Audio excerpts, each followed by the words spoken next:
श्री गणेशाय नमः. श्री सरस्वत्यै नमः. श्री गुरुभ्यो नमः. सकल संत सज्जनाय नमः. श्री ज्ञानेश्वरी अध्याय 16, 17, 18. 15व्या अध्यायाच्या शेवटी भगवंताने अर्जुनाला हे गुह्यतम असं ज्ञान जाणून घेऊन कृतकृत्य हो असं सांगितलं. पण ते ज्ञान स्थिर होण्यासाठी आणि ते सतत चढतं वाढतं राहण्यासाठी, तसंच जिज्ञासूला ज्ञानाचा योगक्षेम घडण्यासाठी 16व्या अध्यायामध्ये दैवी संपत्ती सांगितली आहे. ज्ञानदेवानी अध्यायाच्या आरंभी श्री गुरूंवर केलेलं चित्सूर्याचं रूपकही बहारीचं आहे. दैवी संपत्ती ही 26 गुणांनी युक्त असून की 26 गुणज्योती ही उजळवून आरती गीता आत्मया निजपती निरांजना आली असं ज्ञानदेवानी म्हटलं आहे. यातील पहिली ज्योती आहे अभयम. ज्ञानदेवांनी त्याला धुरेचा बैसणा म्हणजे या पंक्तीतील मानाचं पहिलं पान दिलं आहे. माणसाला भय कशाचं वाटतं तर मृत्यूचं. ज्ञानाला आत्मा अजन्मा अमर आहे हे कळलेलं आहे आणि म्हणून तो म्हणतो मी जन्मालाच आलो नाही तर मरणार कुठून. जे नाशिवंत असतं ते मरतं. आत्मा अविनाशी आहे आणि तो मी आहे. तसेच भेदामुळे भय निर्माण होतं, पण ज्ञानी हे विश्वची माझे घर या ऐक्य भावावर असतो. ज्ञानदेव म्हणतात ऐक्य भावाचे नि पैसे दुजे मानून आत्मा ऐसे. भय वार्ता देशे दिशे दवडणे जे तेवी आपण जालेनी द्वैते नाशे भय. द्वैतच नष्ट झाल्यावर भय उरत नाही. दुसरा गुण आहे सत्व संशुद्धी, म्हणजे जे अंतःकरण अत्यंत शुद्ध सत्वगुणानं परिपूर्ण आहे. रज तम रहित आहे. संकल्प विकल्प ज्या बुद्धीमध्ये अजिबात नाहीत, जी बुद्धी आत्मस्वरूपी अनन्य आहे ती सत्व संशुद्धी. ज्ञानदेव म्हणतात संकल्प विकल्पाची ओढी सांडूनी रजतमांची कावडी भोगिता निजधर्माची आवडी बुद्धी उरे. निजधर्म म्हणजे स्वरूपी राहणे हा निजधर्म. तेवी सत्स्वरूप रुचलेपणे बुद्धी जे ऐसे अनन्य होणे ते सत्वशुद्धी म्हणे. तिसरा गुण आहे ज्ञान योग व्यवस्थिती. आता आत्मलाभाविकी ज्ञान योगा माझी एकी, म्हणजे आत्मसाक्षात्काराकरिता ज्ञान आणि योग या दोहोंपैकी जे आपुलिया ठाकी म्हणजे जे आपल्याला शक्य असेल त्या साधनाच्या ठिकाणी तेथ सगळी चित्तवृत्ती त्यागू करणे. त्या एकाच साधनाच्या ठिकाणी सर्व चित्तवृत्तींचा त्याग करणं म्हणजे ज्ञान योग व्यवस्थिती. म्हणजेच परिस्थिती कोणतीही आली तरी चित्त ढळू द्यायचं नाही, व्रत चालूच ठेवायचं. पुढचा गुण आहे दान. ज्ञानोबा म्हणतात आता देह वाचा चित्ते यथा संपन्ने वित्ते वैरी जालियाही आर्ताते न वंचणे जे का. दान कशा कशाचं द्यायचं आहे पहा. देह वाचा चित्त आणि वित्त. आणि हे कोणाला द्यायचं आहे आर्ताते. जो आर्त आहे त्याला द्यायचं आहे आणि ते देत असताना मनवनी म्हणजे मनापासून द्यायचं आहे. नाथ महाराज सांगतात जवळजवळ आता उल्हासे देत तव तव पूर्वी श्री जगन्नाथ विकल्प न धरिता मनात देता अच्युत अनिवार.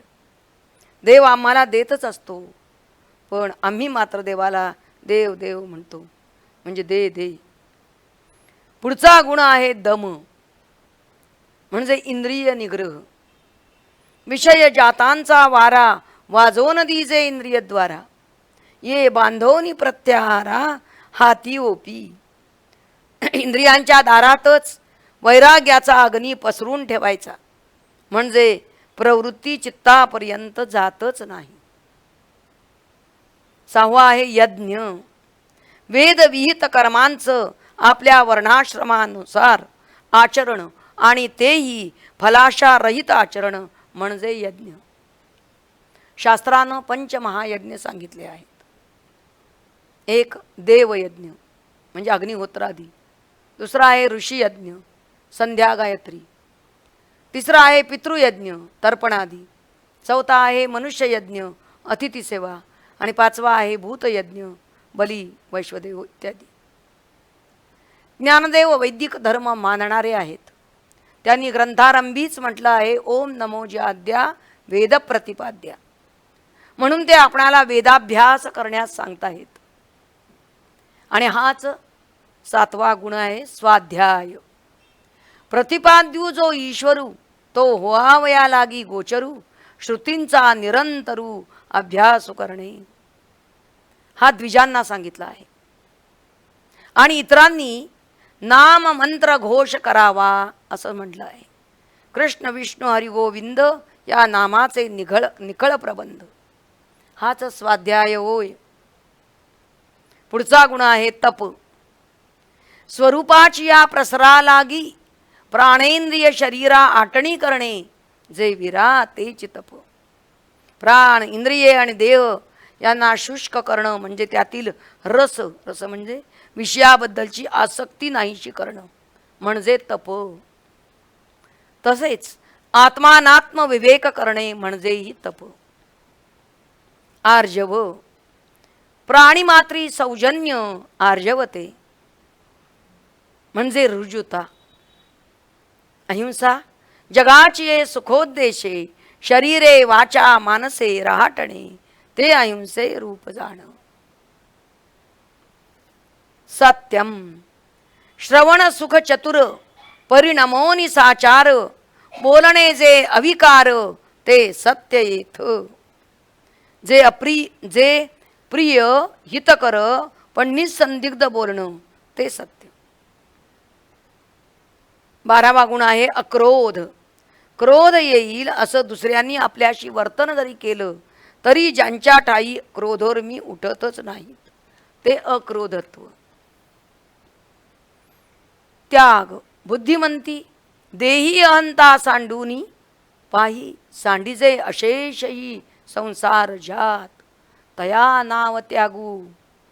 बुद्धिमान माणसानं देह म्हणजे मी नव्हे या विचारानं समस्त संसार जाताचा त्याग करणं. शांती तरी गिळवून ज्ञेयाते, ज्ञाता ज्ञानही माघवते आरपे, निरुते ते शांती पैंगा. म्हणजे ज्ञाता ज्ञेय ज्ञान ही त्रिपुटी जिथं नष्ट होते ती परमशांती. म्हणजेच अंतःकरणात कोणतीच वृत्ती उठत नाही तेव्हाच शांती असते. 15वा गुण आहे अपैशुनम. एखाद्याच्या वर्मावर बोट ठेवू नये. ज्ञानदेव म्हणतात आपुलेनी गुणे पुढिलाचे उणे, फिडून या पाहणे तयाकडे. दया पुढिलाचेनी तापे, कळवळलिये कृपे, सर्वस्वेसी दिधले आपण पे, तरी थोडेची गमे. पाणी जसं वाहत जाताना दृष्टांत दिलाय ज्ञानोबांनी. वाटेत जर का खड्डा आला तर तो भरल्याशिवाय ते पाणी पुढे जात नाही. ज्ञानदेव म्हणतात निम्न भरलिया उणे, पाणी ढळोची नेणे, तैसे दुःखिताचा असेल भागी, जिणे जयाचे. 17वा गुण आहे अलोलुप्तम.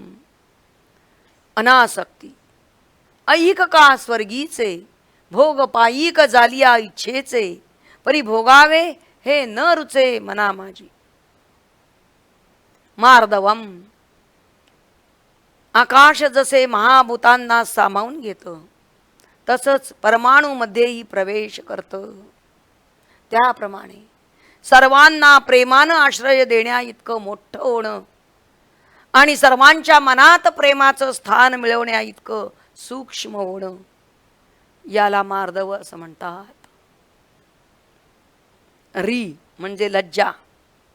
आपल्याला लाज कशाची वाटावी? दुर्गुणांची, दुष्कर्मांची, दारिद्र्याची, कुरूपतेची, पराभवाची. री या पदावरील ज्ञानदेवांचं व्याख्यान अप्रतिम आहे. ज्ञानदेव म्हणतात देहपणे नावारूपासी येणे, नाही लाजिरवाणे याऊनी. औट हातपणे जे शव होऊनी जिणे, उपजो उपजो मरणे नावा नावा. पुनरपि जननम पुनरपि मरणम, पुनरपि जननी जठरे शयनम. याचीच आपल्याला खरं तर लाज वाटावी. कारण आपण खरे आहोत शिव, पण जगतो आहोत शव होऊन. कारण आपल्याला आपल्या शिवत्वाचं विस्मरण झालेलं आहे आणि ते या देहात आल्यामुळं झालं आहे. म्हणून देहाला येणं हेच लाजिरवाणं आहे. 20वा गुण आहे अचापल्य. अकारण होणारी कर्मेंद्रियांची गती प्राणजयानं आणि अकारण होणारी ज्ञानेंद्रियांची गती मनोजयानं कुंठित करायची, याला म्हणतात अचापल्य. तेजहा आत्मनाथाच्या प्राप्तीमध्ये येणाऱ्या कोणत्याही प्रतिबंधाला न जुमानणे म्हणजे तेज. असे तेज प्रल्हादानं दाखवलं, ध्रुवानं दाखवलं, भरतानं दाखवलं, बळीनं दाखवलं. क्षमा आता सर्वही साहतिया गरिमा, गर्वानये तेची क्षमा. सगळं सहन करीत असूनही मला इतकं सोसावं लागतं याचीही जाणीव नाही. धृती म्हणजे धैर्य. अधिभौतिक अधिदैविक आणि आध्यात्मिक दुःख एकदम जरी आली तरी जो चळत नाही किंवा चित्तक्षोभाच्या अवसरी उचलून धैर्या जे चांगावे करी, धृती मणिपे अवधारी ती येते गा. शौचम अंतर्बाह्य शुचिता. जे अंगी निष्कामू आचारू, जीवी विवेकू साचारू, तो सबाह्य घडला आकारू शुचित्वाचा. आचारामध्ये निष्कामता, विचारामध्ये आत्मैक्यता आणि उच्चारामध्ये आचार विचारांची सुसंगतता. म्हणजेच चित्ते वाची क्रिया यांच साधूनाम एकरूपता. अद्रोह स्वतः बरोबर दुसऱ्याचंही हित करणं, पण मनानंही दुसऱ्याचं अहित न करणं, न चिंतणं. ज्ञानोबा म्हणतात बांधली सोडित म्हणजे बद्ध जीवाना मुक्त करेत, बुडाली काढित साकडी फिडित अर्थांची या. वाचून आपुल्या काजा लागी प्राणिजातांच्या अहितभागी, संकल्पाचीही आडवंगी न करणे. 26वा गुण आहे न अतिमानिता. गंगा शंभूचा माथा पाओनी संकोचे जेवी पार्था, तेवी मान्यपणे सर्वथा लाजणे जे. अशी गीतार्णवातून दैवी संपत्ती रूपी शिंपल्यातून 26 मुक्ताफळे म्हणजे मोती बाहेर काढलेले आहेत. दंभ, दर्प, अभिमान, क्रोध, पारुष्य म्हणजे कठोरता आणि अज्ञान हे 6 दोष म्हणजे आसुरी संपत्ती होय. दैवी संपत्ती ही मोक्षाला कारण होते, तर आसुरी संपत्ती ही बंधाला कारण होते आणि म्हणून ती त्याज्य होय. ज्ञानदेवांनी तर काम, क्रोध, लोभ यांना नरकाचा दारवंटा त्रिशंकू हा असं म्हटलं आहे. आणि म्हणून जो शास्त्राधारे न वागता मनाला येईल तसं स्वैर वागतो त्याला मोक्ष तर मिळतच नाही, पण ऐहिक आणि पारलौकिक सुखही त्याला मिळत नाही. तस्मात् शास्त्रम प्रमाणन्ते कार्याकार्य व्यवस्थितौ. कार्य काय आणि अकार्य काय या बाबतीत शास्त्रच प्रमाण मानावं. शास्त्र म्हणजे धर्मशास्त्र किंवा अध्यात्मशास्त्र किंवा भक्तिशास्त्र. जो प्रवृत्ती मार्गाचा अधिकारी असेल त्यानं धर्मशास्त्र मानावं.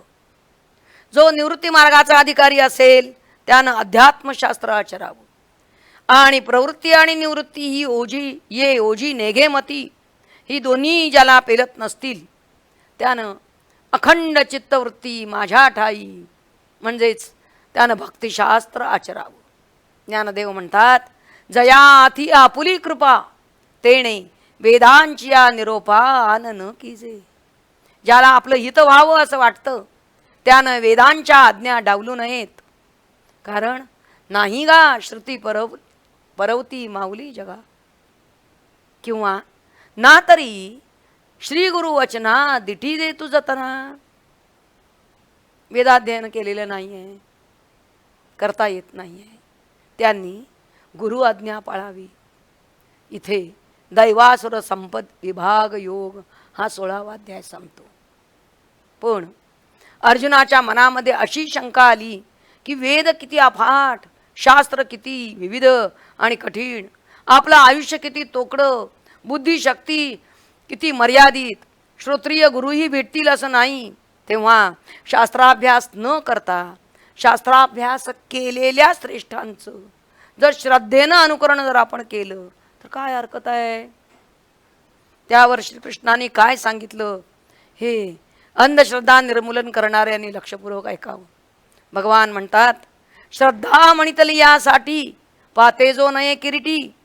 श्रद्धा म्हटल्याबरोबर एकदम तिच्यावर विश्वास ठेवू नये, कारण सर्व जीव या मायेपासून झालेल्या सत्व रज तम या त्रिगुणांनी घडवलेले आहेत. त्यापैकी जो बलवत्तर असेल तशीच त्या जीवाची वृत्ती होते, आणि वृत्ती ऐसे मन धरिती, मना ऐसे क्रिया करीती. म्हणून व्यक्तीच्या वृत्तीवरून, मनाच्या ओढीवरून आणि मुख्यतः यज्ञ दान तपादी कर्मांवरून त्याची श्रद्धा ही सात्विक आहे की राजस की तामस हे ओळखावं. सत्वाचेनी अंग लगे ते श्रद्धा मोक्ष फळारी गे. शुद्ध सत्व हा ज्ञानासी करी साध. रजोगुणी श्रद्धेला ज्ञानदेवानी कर्म केरसुणी म्हटलं आहे, कारण ती सरसकट शुभाशुभ कर्म करीत जाते. तामस श्रद्धा हो लागे भोगा लागी भलते या असं म्हटलं आहे. यापैकी सात्विक श्रद्धा जतन करावी असं शास्त्र सांगतं.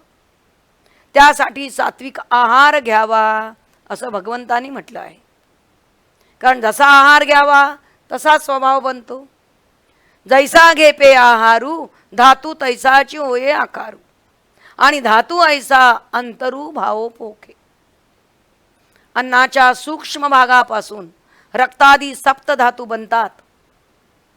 विज्ञानानं कितीही शोध लावले तरी त्याला रक्त बनवता आलेलं नाही. ते भगवंताचं सिक्रेट आहे. अन्नाच्या अतिसूक्ष्म भागापासून मन बनतं, आणि मन एव मनुष्याणाम कारणम बंधमोक्षयो. मनच माणसाच्या बंधाला आणि मुक्तीला कारण आहे. सामान्यतः समाजात 4 प्रकारची माणसं दिसतात. केवळ सत्वगुणी, सत्व आणि रजगुणी, रज आणि तमगुणी, आणि केवळ तमोगुणी. विज्ञानानंही रक्ताचे 4 ग्रुप सांगितले आहेत. हीच गुणानुसार म्हणजे त्रिगुणानुसार कर्म करणाऱ्यांची वर्णव्यवस्था आहे. असो तर आहाराप्रमाणे माणसाची वृत्ती बनते. रसयुक्त, स्निग्ध, गोड, सुपक्व पदार्थ हे आयुष्य, बल, सुख, आरोग्य आणि सत्व वाढविणारे असतात. सात्विक माणसांना असा आहार आवडतो. आंबट, खारट, तुरट, तिखट, वृक्ष, दाहक आणि अतिउष्ण पदार्थ दुःख, चिंता, रोग उत्पन्न करणारे असतात. ते रजोगुणी लोकांना आवडतात. शिळे, निरस, अर्धे कच्चे, उष्टे, दुर्गंधीयुक्त आणि अपवित्र पदार्थ तमोगुणी माणसांना आवडतात. या तामस अन्नाचा परिणाम न सांगोची गा अर्जुना, देव म्हणे. दुःखाशिवाय दुसरा काय असणार.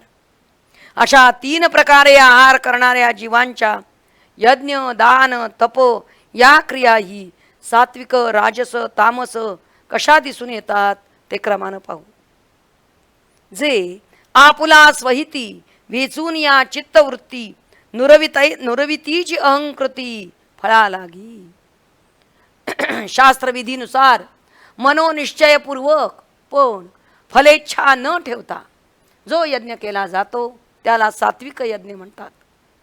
जसं तुळशीला आपण पाणी घालतो, पण फळ फूल छायेची अपेक्षा ठेवीत नाही. राजस यज्ञ केवळ फला लागे किंवा महत्त्व फोकरावया जगी केला जातो, म्हणजे स्वर्गसुखाच्या इच्छेनं किंवा या लोकी मान्यता मिळावी या दंभानं केला जातो. तामस यज्ञ विधिहीन, अन्नदानहीन, मंत्रहीन, दक्षिणाहीन आणि श्रद्धारहित असतो. आता तप 3 प्रकारचे सांगितले आहे. शारीर, वाङ्मय आणि मानस. देव, ब्राह्मण, गुरु, ज्ञानी यांचं पूजन. तसंच शुचिता, ऋजुता, ब्रह्मचर्य आणि अहिंसा यांना शारीर तप असं म्हणतात. कोणालाही उद्वेग न आणणारं, यथार्थ, प्रिय पण हितकर असं बोलणं आणि वेदमंत्रांचं पठण, तसंच भगवन नामघोष याला वाङ्मय तप असं म्हणतात. मनाची प्रसन्नता, शांतपणा, मौन, भगवन मनन, आत्मविनिग्रह आणि शुद्ध अंतःकरण याला मानसतप म्हणतात. असे हे त्रिविध तप फळेच्छा टाकून जे परमश्रद्धेनं करतात ते सात्विक तप होय. उलट जे सत्कार, मान, पूजा प्राप्त करण्यासाठी दंभानं आणि अनिश्चित क्षणिक फलाच्या अपेक्षेनं केलं जातं ते राजसतप होय. आणि जे हट्टानं शरीर, वाणी, मनाला क्लेश देऊन दुसऱ्याच्या नाशाकरता केलं जातं ते तामसतप होय. आता दान ही 3 प्रकारचं सांगितलेलं आहे. देश, काल, पात्र यांची योग्यता पाहून जे दान दिलं जातं ते सात्विक होय. जे परतफेडीच्या अपेक्षेनं किंवा फळाच्या उद्देशानं दिलं जातं आणि जे देतानाही मनाला फार वाईट वाटतं ते राजसदान होय. आणि जे दान देताना देश, काल, पात्र यांची योग्यता पाहिली जात नाही, हेटाळणीपूर्वक जे दिलं जातं ते तामस दान होय. सत्व, रज, तमांचे इतकं विस्तृत विवेचन केल्यानंतर भगवान अर्जुनाला म्हणतात, एवं दावावया सत्व तुझ निरूपिले तम रज ते सांडूनी सत्वे काज साधिया पले. तैसे सात्विका कर्मा किरीटी येता मोक्षाची या भेटी न पडे आडकाठी ते वेगळे आहे. मात्र सात्विक कर्माला मोक्षाच्या भेटीला येताना ज्याच्यामुळे अडकाठी पडणार नाही ते कारण वेगळंच आहे. तरी सर्व मंत्रांचा राजा तो प्रणवो आदी वर्णू बुझा आणि तत्कारू तो दुजा तिचा सत्कारू. येणे सिगा ओऊन एक जै कर्म चाले सात्विक तै कैवल्याते पायक घरीचे करी. ओम तत्सत. या ब्रह्मनामाची जोड जेव्हा सात्विक कर्माला मिळेल तेव्हाच मोक्ष घरी येईल. आता ही जोड कशी द्यावी? तोंडी ब्रह्मनाम, हाती ते सात्विक कर्म, विनियोगे विणकाम विफळ होय. आणि म्हणून भगवान ब्रह्मनामाचा विनियोग सांगतायत. तरी या नामीची अक्षरे तिन्ही कर्मा आदी मध्य निदानी प्रयोजावी पै स्थानी इही तिन्ही. ओंकारे आदरिले म्हणजे ओंकाराच्या उच्चाराने कर्माचा आरंभ करावा. तत्कारे समर्पिले म्हणजे तत् या नामाच्या उच्चाराने कर्म ब्रह्मार्पण करावे. सत्शब्दू कर्मा करी जीर्णोद्धारू म्हणजे सत्शब्दाने कर्मामधील वैगुण्य म्हणजे असाधुत्व जातं. अशा प्रकारे पाहे पा ओम तत्सत ऐसे हे बोलणे तेथ नेतसे जेथूनी काहे प्रकाशे दृश्य जात. म्हणून त्र्यक्षर हे नाम नव्हे जाण केवळ ब्रह्म. या लागी कर्म जे जे कीजे तैसी ब्रह्मी अर्पिता केली ब्रह्मची होती. म्हणून ब्रह्म नाम श्रद्धा सांडूनी कीजे जो धंदा हे असो सिणून सुद्धा दृष्टा दृष्टी तो. इथं श्रद्धात्रय विभाग योग हा कर्मासंबंधी शास्त्रीय निर्णय सांगणारा 17वा अध्याय संपतो. आता 18वा अध्याय हा कळसाध्याय आहे. कळसाचं दर्शन झालं की जसं देवदर्शन झाल्याचं पुण्य लागतं तशी ही एकाध्यायी गीताच आहे. सुरुवातीच्या श्री सद्गुरु स्तवनाच्या 10 ओव्या ज्याला आपली वाणी शुद्ध करून घ्यायची आहे त्यानं नित्य म्हणाव्या. 17व्या अध्यायाच्या शेवटी श्रीकृष्णाने अर्जुना ब्रह्मनामाच्या विखी बुद्धी सांडून अस्तिकी कर्मे कीजती तितुकी असंते होती असं सांगताच अर्जुनाला वाटलं की देवानं कर्मनिष्ठांवर म्हणजे कर्मठांवर दोष ठेवलेला दिसतो. कर्मनिष्ठ आधीच देवाचे ईश्वरत्व मानित नाहीत, त्यात ब्रह्मनामाबद्दल त्याला श्रद्धा कशी उत्पन्न होणार? आणि श्रद्धेअभावी ज्ञान नाही, आणि ज्ञानाविना मोक्ष नाही. तेव्हा कर्मबंधनातून सुटण्यासाठी कर्माचा त्याग घडावा, संन्यास व्हावा. म्हणून संन्यास आणि त्याग यामधील तत्व काय, रहस्य काय, ते अर्जुनानं प्रथम भगवंताला विचारलं. भगवंतांनी क्रांतदर्शी, कवी, विचक्षण, विद्वान, बुद्धिमान अशा लोकांची 4 मतं प्रथम सांगून नंतर स्वतःचं निश्चित मत सांगितलं. त्याग त्रिविध आहे असं सांगून भगवान म्हणतात, यज्ञ दान तप कर्म न त्याज्यम कार्यमेव तत्. यज्ञो दानं तपश्चैव पावनानि मनीषिणां. एतान्यपि तु कर्माणि संगं त्यक्त्वा फलानि च कर्तव्यानीति मे पार्थ निश्चितं मतमुत्तमम्. यज्ञ दान तप ही कर्म चित्तशुद्धी करीत असल्यामुळे करावीतच, टाकू नयेत. मात्र या कर्मातील आसक्ती आणि फलेच्छा टाकून ती केली पाहिजेत, असं माझं निश्चित मत आहे. नियत कर्मे जी असतात ती टाकू नयेत. मोहामुळे जर ती टाकली तर तो त्याग तामस म्हटला जातो. दुःखानं किंवा शरीराला क्लेश होतात या भयानं जर नियतकर्मे टाकली तर तो राजस त्याग होतो. अशा दोन्ही तऱ्हेच्या त्यागाचं फळ मिळणार नाही. त्यागाचं फळ कोणतं? ज्ञान, निष्ठा, योग्यता, वैराग्य. पुढे भगवान म्हणतात, नियत कर्म करणं योग्य आहे हे जाणून त्यातील आसक्ती आणि फल टाकून जो कर्म करतो तो सात्विक त्यागी होय. यालाच ज्ञान, निष्ठा, योग्यता प्राप्त होते. या बाबतीतील भगवन मुखातून आलेले 5, 6, 7, 8, 9 हे श्लोक निसंदिग्ध निश्चयात्मक आहेत. ज्ञानदेव त्याचा भावार्थ सांगतायत.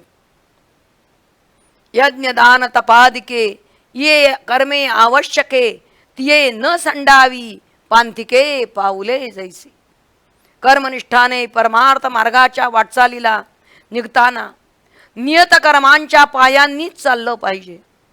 तैसी आत्मज्ञान विखी जव निश्चिती नाही निकी तव नोहावे यागादिकी उदासीन.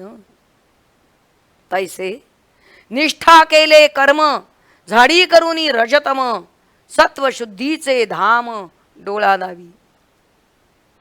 तीर्थे बाह्य मळक्षाळे कर्मे अभ्यंतर उजळे. या सत्कर्मांनी अंतःकरण शुद्ध होतं आणि बद्धाचा तो मुमुक्षु होतो. कर्मे कशा प्रकारे केली असता त्यातून सुटका होते. आता तेचे हातवटी तुझ सांगो गोमटी, असं ज्ञानदेव म्हणतात. तरी महायाग प्रमुखे कर्मे निपजताही अचुके कर्तेपणाचे न टके पुंजणे अंगी. कर्तृत्व अहंकार घ्यायचा नाही आणि केल्या कर्मा पांडवा जो आधी फळाचा यावा तया मोरा हो नेदावा मनोरथ. कर्मा मागोमाग येणाऱ्या फळाकडे आपलं मन वळू द्यायचं नाही. म्हणून फळी लाग सांडोनी देह संग कर्मे करावी हा चांग निरोप माझा. तैसा कर्तृत्वाचा मद आणि कर्मफळाचा स्वाद या दोहीचे नाव बंध कर्माचा की. मग सत्वे चोखाळे उघडती आत्मबोधाचे डोळे. या शुद्ध सत्वानं आत्मबोधाचे म्हणजे ज्ञानाचे डोळे उघडतात. ज्ञानदेव म्हणतात, तैसी तयाची ये दिठी कर्मे चोखाळली किरीटी. म्हणून सुखदुःखी उठी पडे नाजो. त्याच्या दृष्टीनं सगळी कर्म शुद्धच, म्हणून तो सुखाने नाचती नाही आणि दुःखानं खचती नाही. परंतु जे हा देह धारण करून कर्माची मात्र कटकट मानतात ते मूर्ख होत. हा गा सव्यसाची मूर्तीला होनी देहाची खंती करीती कर्माची ते गावडे गा. बरं, त्यांनी टाकू म्हटलं तरी देह असेपर्यंत कर्म सुटतं का? आपला श्वासोच्छ्वास थांबलाय काय? डोळ्यांनी पाहायचं सोडलंय की कानाने ऐकायचं सोडलंय की पायानी चालायचं थांबलंय? तान भूक तरी लागतेच ना. मग काय टाकलं? देह असेपर्यंत कर्म टाकतो हे म्हणणं व्यर्थ आहे. असं जर आहे तर मग कोणतं कर्म करावं? नियतं कर्म क्रियते, म्हणजे वेदविहित कर्म करावं, वर्णाश्रम धर्माला उचित कर्म करावं. ज्ञानदेव म्हणतात, अगा जया जे विहित ते ईश्वराचे मनोगत म्हणून केलिया, निभ्रांत सापडे चितो. आता कर्म घडण्याची 5 कारणं भगवंतांनी सांगितलेली आहेत. फार महत्वाचा असा हा भाग आहे. जे सकळ कर्मांचे बीज कारण पंचक. मात्र आम्हाला कर्माचा लेप, आत्म्याला मात्र कर्माचा लेप लागत नाही.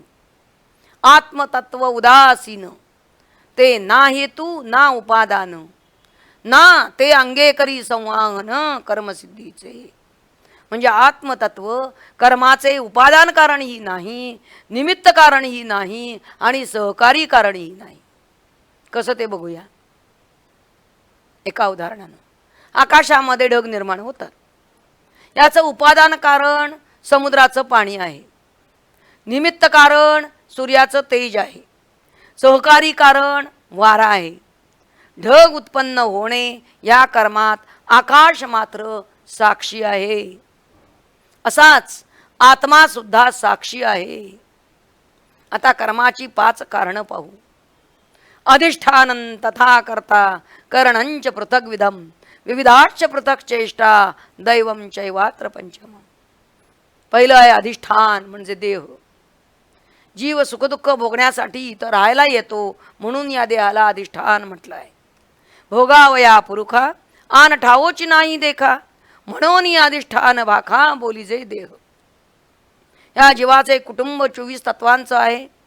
देह हे या कुटुंबाचं राहण्याचं घर आहे. हे 24 तत्वांचे कुटुंब घर वसतीचे. तर कोणती 24 तत्व? प्रकृती, महत, अहंकार, मन, पंच तन्मात्रा म्हणजे विषय, पंच महाभूत, पंच ज्ञानेंद्रिय, पंच कर्मेंद्रिय. या सर्वांचं राहण्याचं ठिकाण म्हणून याला अधिष्ठान म्हटलं. ज्ञानदेव पुढे मात्र मार्मिक बोलताय. तुटे बंध मोक्षाचे गुंतले येथ. बंध मोक्षाचा गुंता इथेच या देहातच सुटतो, म्हणून याला अधिष्ठान असं म्हटलं आहे. किंबहुना अवस्था त्रया हे अधिष्ठान धनंजया, म्हणून देहा यया हेच नाम. जागृती, स्वप्न, सुषुप्ती या तिन्ही अवस्थांचा आधार देह आहे. दुसरं कारण आहे कर्माचं कर्ता, म्हणजे जीव. आणि कर्ता जे दुजे कर्माचे कारण जाणीजे, प्रतिबिंब म्हणजे चैतन्याचे जे. प्रकृती करी कर्मे ती म्या केली म्हणे भ्रमे, एथ करतात येणे नामे बोलीजे जीव. तिसरं आहे करणम, म्हणजे ज्ञानेंद्रिये. बुद्धीचे एक जाणणे, श्रोत्रादी भेदे येणे, बाहेरी इंद्रियपणे फाकेचे का, ते पृथक विध करण. आणि चौथं आहे कारण विविधाश्च पृथक चेष्टा, म्हणजे प्राणांच्या क्रिया ज्या कर्मेंद्रियांच्या ठिकाणी आपल्याला दिसून येतात. एवं वायूची हे चेष्टा, म्हणजे पंच प्राणांच्या क्रिया.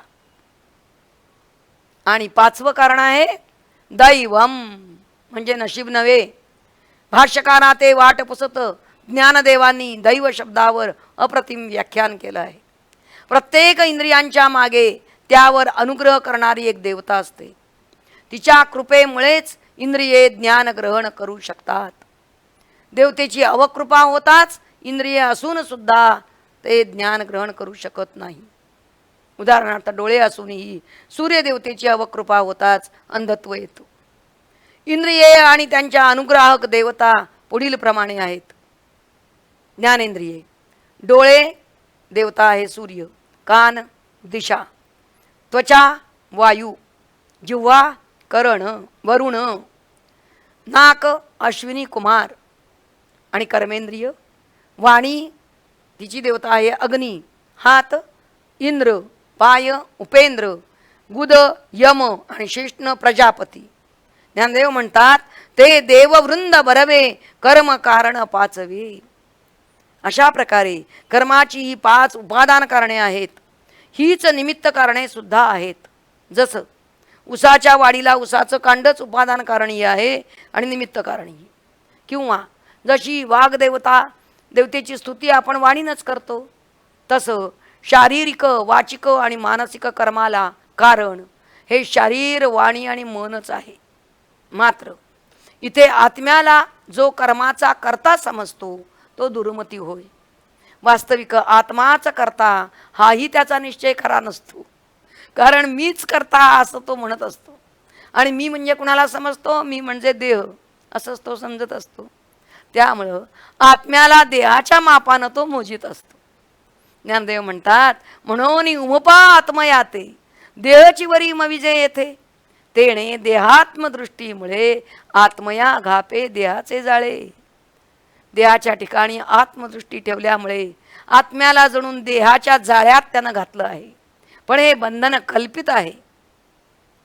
परंतु प्रतिबिंबच मागे परतून बिंबाला जर पाहिल तर त्याला आपण बिंबच असल्याचं जाणवेल. ज्ञानदेव म्हणतात परतोनी मागुते प्रतिबिंब पाहे बिंबाते तव पाहणे जाऊनी आई ते बिंबची होय. सूर्यकिरण स्वतःला कवळसा समजतो, पण जर तो मागे परतून पाहिल तर आपण सूर्यच आहोत हा साक्षात्कार त्याला होईल. तेजाचा तेजवून निघाला तो तेजीची असे लागला तया रश्मी ऐसा भला बोधू व्हावा.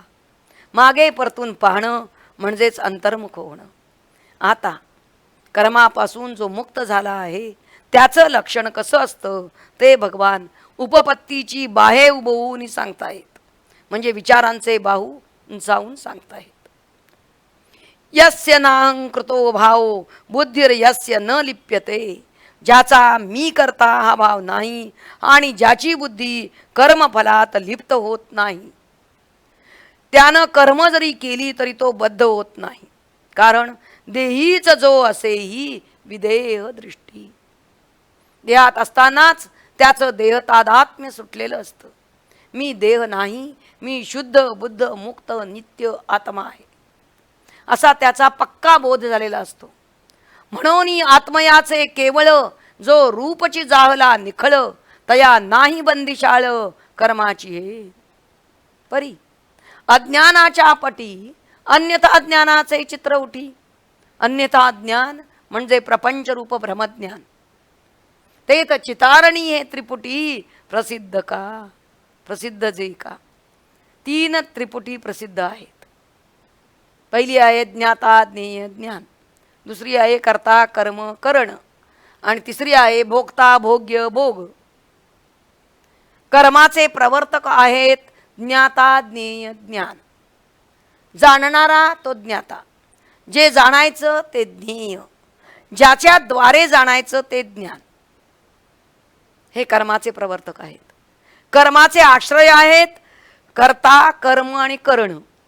करणारा तो कर्ता, जे करायचं ते कर्म आणि ज्याच्याद्वारे करायचं ते करण म्हणजे इंद्रिय. आत्मा हा त्रिपुटीच्या पलीकडे आहे. कारण या त्रिपुटी कर्माला प्रवर्तक किंवा आश्रय आहेत. आणि ज्ञानदेव म्हणतात आत्मा दुरी समजता क्रिया पासाव. आत्मा क्रिय आहे म्हणून तो त्रिपुटी पलीकडील आहे. वास्तविक जीव ज्ञाता आहे, पण तो जेव्हा स्वतःला करता आणि भोगता समजतो तेव्हा तो बद्ध होतो. म्हणून ज्या ज्ञानानं जीवाला आपण ज्ञाता आहोत हे कळेल ते सात्विक ज्ञान होय. ते कोणतं? तेच सात्विक ज्ञान जे मोक्ष लक्ष्मीचे भुवन. जया ज्ञानाची या हाता न लगेची दृश्य कथा. ज्ञानेश्वर महाराज म्हणतात आरिसा पाहो जाता कोडे जैसे पाहते चिकारिगे पुढे. आरसा जर कौतुकानं आपण पाहू लागलो तर पाहणाराच त्या आरशात प्रतिबिंब रूपानं पुढे शिरतो. ज्ञेय पाहू गेले असता ज्ञाता म्हणजे आत्माच पुढे येतो. म्हणून ज्ञानाला सर्व चराचर हे आत्मरूपानंच प्रतीतीला येत असतं. तीर्थ विठ्ठल, क्षेत्र विठ्ठल, देव विठ्ठल, देव पूजा विठ्ठल. जो मोक्षमार्गीचा वाटसरू आहे त्यानं सात्विक ज्ञानाप्रमाणे कर्मही सात्विकच अंगीकारलं पाहिजे. सात्विक कर्म कोणतं? नियतम म्हणजे वेदविहित, संगरहितम म्हणजे अभिमानरहित, कर्तृत्व अहंकार रहित, अरागद्वेषतः म्हणजे रागद्वेषरहित, अफलप्रेप्सुना म्हणजे फलेच्छारहित. असं जे कर्म आहे ते सात्विक कर्म. आणि असं सात्विक कर्म करणारा तो सात्विक करता. तो कसा असतो? मुक्त, असंगा, अनहंवादी, धृती उत्साह समन्विता, धैर्य उत्साहानं युक्त आणि सिद्धी आणि असिद्धीच्या बाबतीत निर्विकार असा हर्ष विषाद रहित तो सात्विक करता होय. त्याची बुद्धी ती सात्विक बुद्धी होय. तिला नित्यानित्य विवेक, कार्याकार्य विवेक, धर्माधर्म विवेक असतो.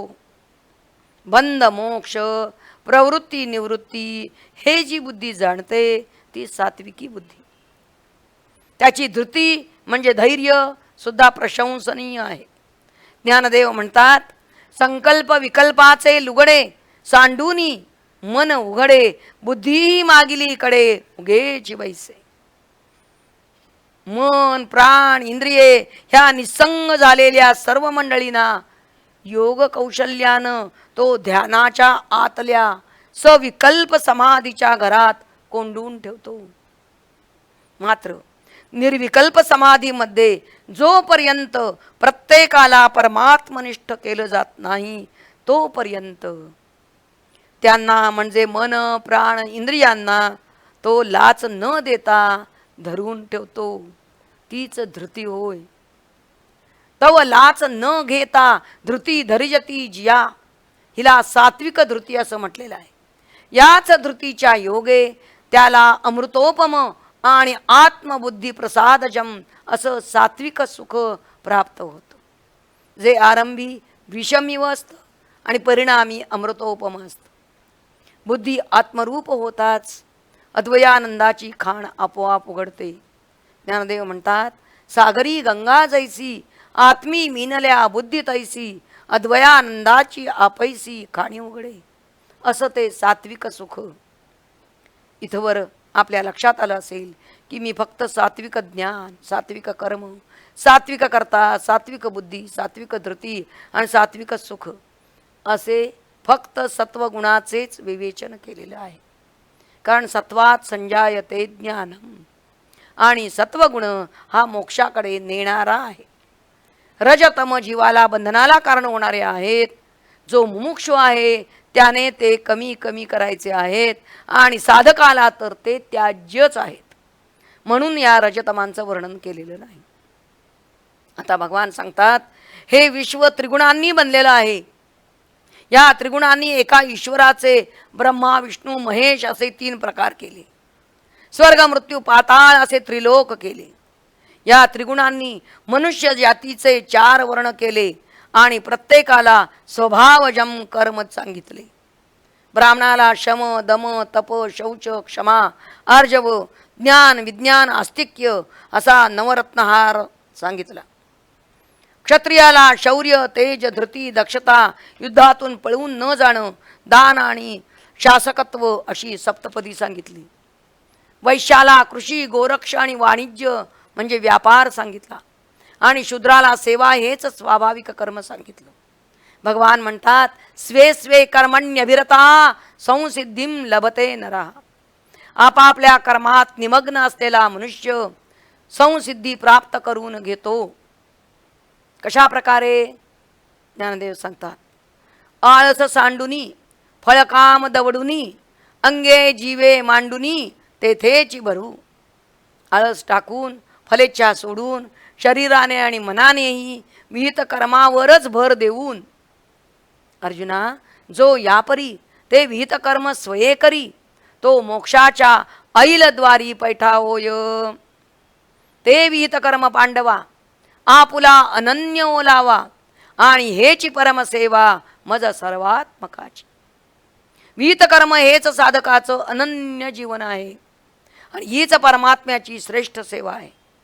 ज्ञानदेव म्हणतात, तया सर्वात्मका ईश्वरा स्वकर्म कुसुमांची वीरा पूजा केली होय अपारा तोषा लागी. म्हणून तिये पूजे रिझलेनी आत्मराजे, वैराग्य सिद्धी दीजे पसायते या. या ईश्वराची स्वकर्म कुसुमांनी पूजा केल्यावर तो संतुष्ट होऊन वैराग्य सिद्धीचा प्रसाद देतो. संसिद्धी म्हणजे वैराग्य सिद्धी. या वैराग्यानं अंगी ज्ञान निष्ठा योग्यता येते. उपजे ऐसी योग्यता बोधाची आहे. आणि म्हणून ज्याला मोक्ष हवा असेल त्यानं प्रथम स्वधर्माचरण करावं. म्हणून मोक्ष लाभा लागी जो व्रते वाहत असे अंगी, तेणे स्वधर्मू आस्था चांगी अनुष्ठावा. आणि स्वधर्मूची पाळावा, परधर्मू तो गाळावा. स्वधर्मे निधनम श्रेया, परधर्मो भयावा. भगवान अर्जुनाला सांगतात, स्वभाव नियत कर्म केल्यानं तुला पाप लागणार नाही. आणि जर तू हट्टानं मी करणार नाही असं म्हणशील तर हा क्षात्र स्वभाव तुझा झुंजवील तुझं. लक्षात घ्या, स्वधर्माचरण ही परमार्थ मार्गातील पहिली पायरी सांगितली आहे. जो उत्तम अधिकारी असतो तो विहंगम मार्गे परमसिद्धी म्हणजे मोक्ष मिळवतो. कारण तो असक्त बुद्धी असतो, जितात्मा असतो, विगतस्पृह असतो. त्यामुळे संन्यासेनं म्हणजे भगवंताला सर्वस्व अर्पण करून तो परमसिद्धी मिळवतो. पण सगळेच असे उत्तम अधिकारी असत नाहीत. जे मुळात वैराग्य संपन्न नसतात अशांसाठी भगवान क्रममार्ग सांगतायत. प्रथम मुमुक्षुने त्याज्य ते टाकावं, विहित ते आचरावं. त्याज्य काय? काम्य आणि निषिद्ध कर्मे. ज्ञानदेव सांगतात, स्वकर्माचेनी वन्नी, काम्य निषिद्धाचा इंधनी, रजतमे कीर दोन्ही जाळलेली आधी. मग विहित ते आचरावे. कसे? कर्तृत्व आणि भोक्तृत्व सोडून निरहंकारपणे आणि निरपेक्षपणे भगवदर्पण बुद्धीने स्वधर्म आचरावा. आणि स्वधर्माचे फळ ईश्वरी अर्पूनी बळ घेऊनी केले आढळ वैराग्यपद. स्वधर्माचरणाच्या या निष्काम सेवेनं प्रसन्न होऊन भगवान त्याला वैराग्याचा प्रसाद देतात, सद्गुरूंची भेट घडवून आणतात. ज्ञानदेव म्हणतात, तैसा वैराग्य लाभू झाला, वरी सद्गुरूही भेटला, जीवी अंकुर फुटला विवेकाचा. त्याच्या अंतःकरणात आता विवेक उद्भवतो. नित्य काय अनित्य काय हे त्याला कळू लागतं. ब्रह्म एक आथी ए राघवीची भ्रांती, अशी आत्मज्ञानाविषयी त्याची परानिष्ठा होते. वैराग्याचा ओलावा, विचाराचा तो दिवा, अंबुथिता म्हणजे प्रज्वलित करता, आत्म ठेवा काढीची तो. आत्मविचाराचा दिवा प्रज्वलित करून तो पंचकोशातून काढून आत्मठेवा हस्तगत करतो. मनाचा उंबरा वृत्तीसी देखो नेदी विरा. तो वृत्तीला मनाच्या उंबरठ्यावर सुद्धा येऊ देत नाही. मात्र अहंकारम बलम दर्पम कामम क्रोधम हे शत्रू त्याला झकवितात म्हणजे ओढू पाहतात. पण ज्ञान खड्ग त्यानं विवेकाच्या सहाणेवर परजलेलं आहे. निश्चयाच्या मुठीमध्ये धरून तो सावध आहे. त्यामुळे या शत्रूंचं काहीही चालत नाही. तो प्राप्तीचा मार्ग झपाट्यानं आक्रमायला लागतो. चालीची या वाडी वाट होत थोडी, मग पातला ठाई बुडी देवनी निमे. चालण्याचा वेग वाढतो तशी वाट थोडी थोडी होत जाते, आणि मुक्काम येतो तेव्हा वाटच संपते. नदी सागरापर्यंत येते तेव्हा तिचे वाहनेच थांबते, ती सागर रूप होते. ज्ञानदेव म्हणतात, हे मज मिळतीये वेळे, तया क्रमयोगिया फळे, मग समस्त ही निखळे मियाची बरे.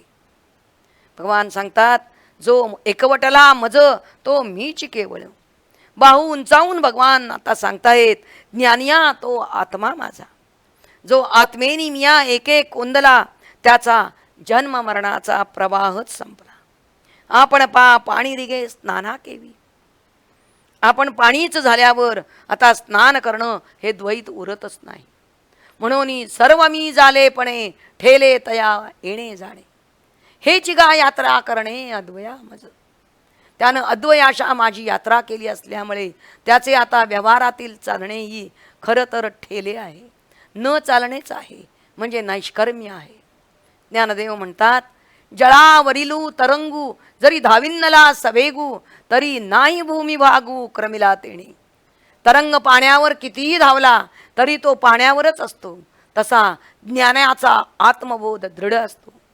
तेथ कर्म आणि करता हे जाऊनी पांडुसुता, मिया आत्मेनी मज पाहता मीची होय.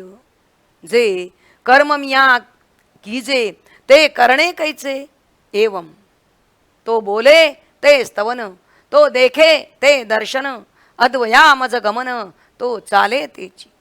आणि तो हे भाष जेथ जाये, ते तर मी हे कोणासी आहे. ऐसा मी ना तो तिये सामाये माझ्याची रूपी. सोहंतेही अस्तवले हीच ती अवस्था होय. हे असो क्रमयोग ओघे तेणे भक्त चिद गांगे, मी स्वानंदो दधी वेगे ठाकिला की गा. अशा प्रकारे या क्रमयोगाने स्वानंदो दधी असा परमात्मा भेटतो. पण इथे भक्त चित्ताला गांगेय म्हटलं आहे. हे विशेष लक्षणीय आहे. शेवटी भगवान अत्यंत गुह्य गोष्ट सांगतायत. ईश्वर सर्वभूतानां हृदयेशैर्जुन तिष्ठती. सर्व भूतांचा अंतरी हृदय महाअंबरी, चिद वृत्तीचा सहस्त्रकरी उदयला सेजो. अर्जुन पण न घेता मी ऐसे जे पांडुसुता उठत असे, ते तत्वता तयाचे रूप. आपल्या हृदयाकाशामध्ये अहम अहम असे जे शुद्ध स्फुरण आहे, ते परमात्म्याचंच स्वरूप आहे. देव म्हणतात, आम्ही आपला हा गुह्य ठेवा, तुझं दिधला कणवा. भगवंताचं सर्व गुह्यतम असं परम वचन कोणतं? मन्मना भव मदभक्तो मदयाजी आणि माम नमस्कुरु. गोष्टी सांगेन युक्तीच्या चार असं म्हणणाऱ्या श्रीकृष्णानं या चार युक्तीच्या गोष्टी सांगितल्या आहेत. मन्मना भव म्हणजे आपुले मन करी माझे एकायतन. इथे सर्व वृत्ती भगवतपदी लीन करायला सांगितल्या आहेत. मद भक्तो म्हणजे माझाच भक्त हो, जो कधीही विभक्त नसतो तो भक्त होय. इथे अनन्यता सांगितली आहे. मद याजी म्हणजे सर्व कर्मे आपुली सर्वदा मज अर्पिली, इथं सर्वस्व देण्यास सांगितलं आहे. माम नमस्कुरु म्हणजे मलाच शरण ये, इथं अत्यंतिक शरणागती सांगितली आहे. आता मला शरण कसं यायचं हेही भगवान सांगतायत.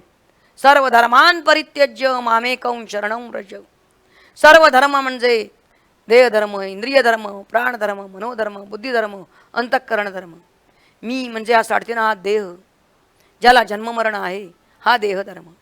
मी अनळा पांगळा, मी काळा गोरा, हा इंद्रिय धर्म. क्षुधा तृषा हे प्राणधर्म.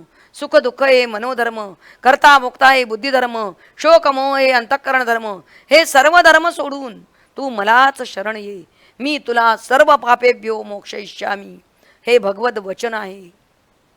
यानंतर भगवंतानी अर्जुनाला तुझा अज्ञानजनित संमोह नष्ट झाला का असं विचारलं आहे. आणि अर्जुनानंही नष्टो मोहा त्वत्प्रसादात आणि करिष्ये वचनं तव असं सांगितलं आहे. संजयही हर्षित झालेला आहे आणि त्याने पूर्णोद्गार काढला आहे. यत्र योगेश्वर कृष्णो यत्र पार्थो धनुर्धरा, तत्र श्री विजयो भूतिर्ध्रुवा नीतिर्मतिर्मम. ज्ञानदेव म्हणतात, विजय नामे अर्जुन विख्यातू, विजय स्वरूप श्रीकृष्ण नाथू, श्रेयसी विजयो निश्चितू तेथेच असे. जेथ तो श्री वल्लभू, जेथ तो भक्त कदंबू, तेथ सुखे आणि लाभू मंगलांचा. या बोला आन होय तरी व्यासाचा अंकू न वाहे, ऐसी गाजवून वाहे विली तेणे. एवं भारताचा एवाका आणूनी श्लोका एका, संजये कुरुनायका दिदला हाती. शब्द ब्रह्म अनंत झाले सवा लक्ष भारत, भारताचे शते सात सर्वस्व गीता. ते याही साता शतांचा इत्यर्थ हा श्लोकू शिशीचा, व्यास शिष्य संजयाचा पूर्णोद्गार हा. या वाघ यज्ञाच्या शेवटी ज्ञानदेव अत्यंत विनम्रतेने सद्गुरूंना म्हणतात, किंबहुना तुमचे केले धर्म कीर्तन हे सिद्धी गेले, एथ माझे जी उरले पायी कपण.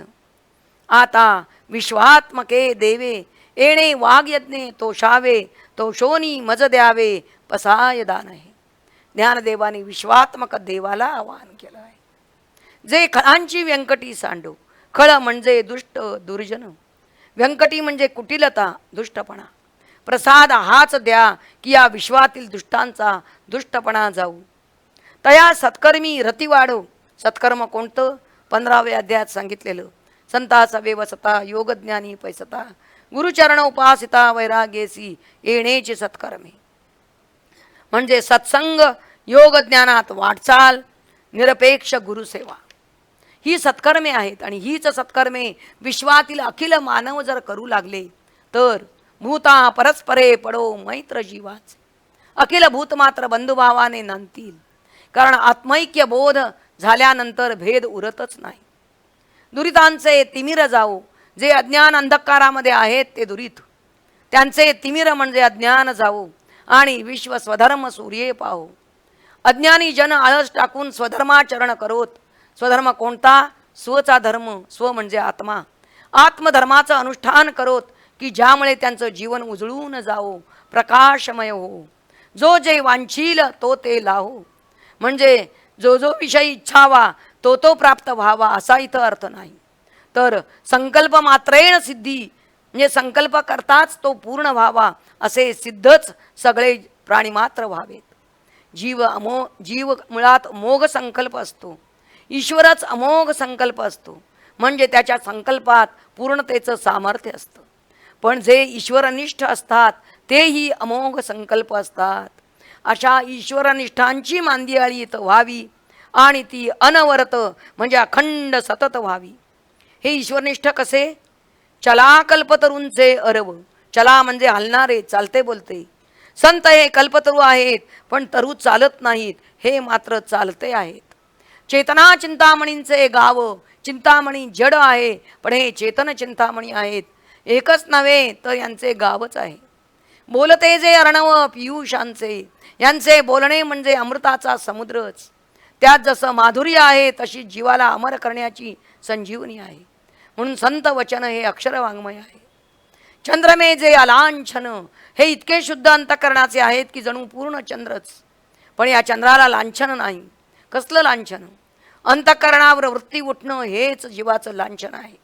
सोहम ही वृत्तीसुद्धा ज्यांच्या अंतःकरणात आता उठत नाही, म्हणजेच ज्यांचं सोहमही अस्तवलं आहे, असे हे अलांछन चंद्रमे आहेत. मार्तंड जे तापहीन. ते ज्ञान मार्तंड आहेत पण इतर जीवांना ताप देणारे नाहीत, दयाळू आहेत. असे सज्जन सर्वांना सर्व काळ सोयरे म्हणजे प्रिय होत. किंबहुना फार काय सांगावं. तिन्ही लोक सर्व सुखानं म्हणजे आत्मसुखानं भरवून पूर्ण भरून जावोत आणि त्या आदिपुरुषाची अखंड भक्ती करोत. आणि हा ग्रंथ हेच ज्यांचं जीवन सर्वस्व आहे त्यांना दृष्टादृष्ट विजये होवावे जी. म्हणजे त्यांना परमात्म्याचा दृष्ट म्हणजे सगुण आणि अदृष्ट म्हणजे निर्गुण साक्षात्कार व्हावा. ज्ञानदेवांनी अशी वरप्रार्थना करताच श्री गुरु निवृत्तीनाथ प्रसन्न होऊन हां होईल, असेच होईल असे म्हणाले. त्या वराने ज्ञानदेव सुखी झाले. तसेच आपणही सर्व सुखी व्हावं हीच त्या विश्वात्मक देवाला प्रार्थना. ओम पूर्णमदः पूर्णमिदं पूर्णात् पूर्णमुदच्यते पूर्णस्य पूर्णमादाय पूर्णमेवावशिष्यते. ओम शांती शांती शांती. ज्ञानदेवा पुढे कीर्तन होतसे. ज्ञानदेवा पुढे कीर्तन होतसे. दीन दुर्बळ मी वर्णू कसे वो. ज्ञानदेवा पुढे कीर्तन होतसे. शुद्ध सत्व गुण जाजम घातले. अभय अमानित्व श्रोते पातले. धृती स्मृती कीर्ती नारी वृंद आले. वृत्ती स्मरेना बाह्यनी आतले वो.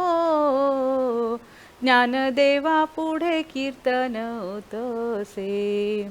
सोहम सोहम वाजे पखवाज. नवविध भक्ती करी साथीचे काज. टाळ वाजवी वैराग्य महाराज.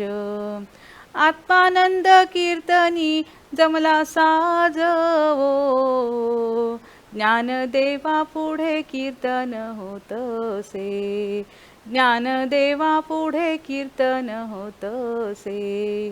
गुरुभक्तीचा वीणा झंकार, अद्वय बोध बुक्का लागला सुंदर, मुद्राद्वैत निरूपण बहार, सत्य देवानंदा श्रोत्री अमृतधार वो,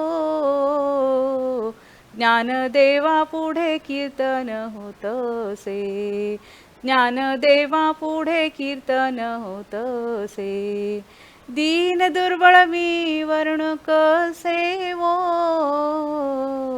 ज्ञानदेवा पुढे कीर्तन होतसे. ईश्वरा दे मज पसायदान, ईश्वरा दे मज पसायदान, स्वरताला वीण दीन दयाळा, स्वरताला वीण दीन दयाळा, केले तव गुणगान, ईश्वरा दे मज पसायदान, ईश्वरा दे मज पसायदान, वैर्यासी मुक्ती दिली तू औदार्याची खाण, ईश्वरा दे मज पसायदान, ईश्वरा दे मज पसायदान, संसारी जरी तरी असावे नामी अनुसंधान, ईश्वरा दे मज पसायदान, संत समागम नित्य घडावा भूती लवू दे मान, ईश्वरा दे मज पसायदान, ईश्वरा दे मज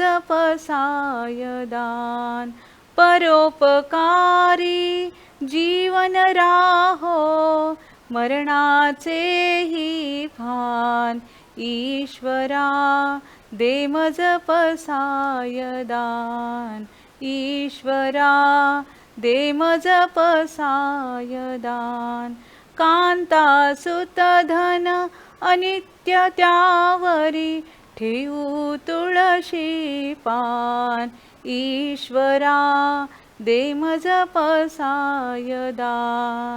ईश्वरा दे मज पसायदान, सत्य देवानंद सरस्वती अतिहा दास एक तवसान, ईश्वरा दे मज पसायदान, ईश्वरा दे मज पसायदान, स्वरताला वीण दीन दयाळा, केले तव गुणगान, ईश्वरा दे मज पसायदान.